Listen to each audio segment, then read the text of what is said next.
Амьсгаас үрдчлэн сэргийлэх зөвлөмж.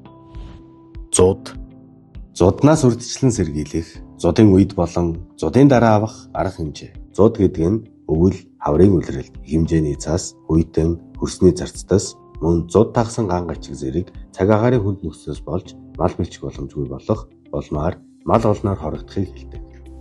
Монгол орны мал аж ахуйн амьдралд зуд асар их хохиролтой тул зудын өмнө бэлтгэлтэй байх, зудын үед зөв арга хэмжээ авах, зудын дараа нөхөн сэргээх ажлыг зохион байгуулах нь маш чухал. Зуднаас үрдчлэн сэргийлэх арга хэмжээ. 1-р мал аж ахуйн бэлтгэлд хавар, зүүн, намрын үлрэлт мал сүргээ эрүүлжүүлж тарга хүчийг нь сайжруулах. Намар эрт, өвс, тижээл, хужир, давс зэрэг тижээлийн нөөц бэлтгэх, бэлчээрийг зөв сэлгэж, талбайг эвдэрлгүй хамгаалах.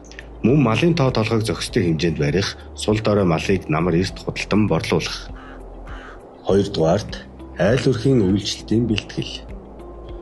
Өвлийн хашаа хороо, гэр сууцыг дулаалах, нүүлгийн шилжих боломжтой бол нүүдлийн маршрут төлөвлөх. Хортон мэрэгч, халдар төвчнөөс сэргийлж, малын вакцинжуулалтыг хийлгэх. Гэр ахуйн өвлийн түш, өсний нөөцийг бүрдүүлэх, цас их ордог бүс нутагт зам гаргаж, багаж хэрэгслийг бэлтгэж тавих. 3-р мэдээлэл сонсох, төлөвлөлт хийх. Цагуурийн байгууллагаас ирэмжлүүлсэн мэдээллийг тогтмол сонсох. Салхишуурхтай аюултай үед мал бэлчээхгүй, аюулбахтай бэлчээрт отор нүүдэл хийх. Орон нутгийн засаг захиргаанаас гаргасан заавар зөвлөмжийг мөрдөх. Зудын үед авах арга хэмжээ. 1-р мал хамгаалах арга. Мал нийлэх, бэлчээрт гарах боломжгүй үед тижээл өгөх. Салхи жаварт өртөмтгий сайсуутай мал, төл мал, гүйцээгүй мал илүү анхаарал тавих. Цас хит ихтэй бүс нутагт төг нүүдэл хийх, салхи багтай, өвс ургамалтай хонхорт буу. Мөн хөрсөн дээр мэс царцтас үүссэн бол малын бэлчээр гаргаж, зам гаргаж өгөх. 2-р өрхийн аюулгүй байдлыг хангах. Гэр байр сууцаа дулаан байлгаж, түлсний хэрэглээг хяналттай төлөвлөх. Хүчтэй салхи шуурганы үед малын хашааг бэхэлж, нурах хэрэгсэлтэй барилга байгууламжаас хол байх. Хүүхдүүдийг засан шуурганд ганцаараа гэн гаргахгүй байж, сургуулийн замд анхаарал болгоомжтой явуулах. 3-р зудын үед мэдээлэл дамжуулах. Орон нутгийн онцгой комиссийн зааврыг дагаж хөрш айл, сайн дурын бүлэгтэйгээ харьцаж бие биендээ туслах. Тусламж хэрэгтэй бол 103, 105, 102 зэрэг шуурхай албанд мэдээлэл хүргэх. 4-р онцгой нөхцөлд авах арга хэмжээ. Малын тижээл дууссан бол сум орон нутгийн хүнсний болов. Тижээлийн агуулгаас тусламж хүсэх.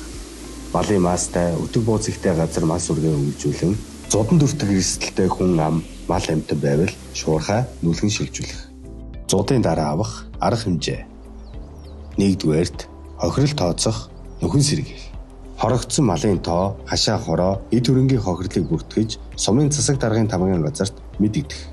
Малын үйлдвэр ухсааг сэргээх зорилгоор үржлийн чанартай мал авах, хаврын хэлтүүлэх сайн зохион байгуулах.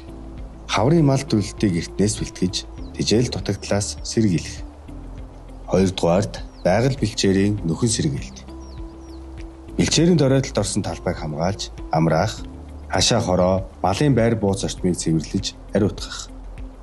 Ойролцоох ундны усны их үүсрийг шалгаж, цэвэр ус хэрэглэх. 3-р эрүүл мэнд, сэтгэл зүйн дэмжлэг.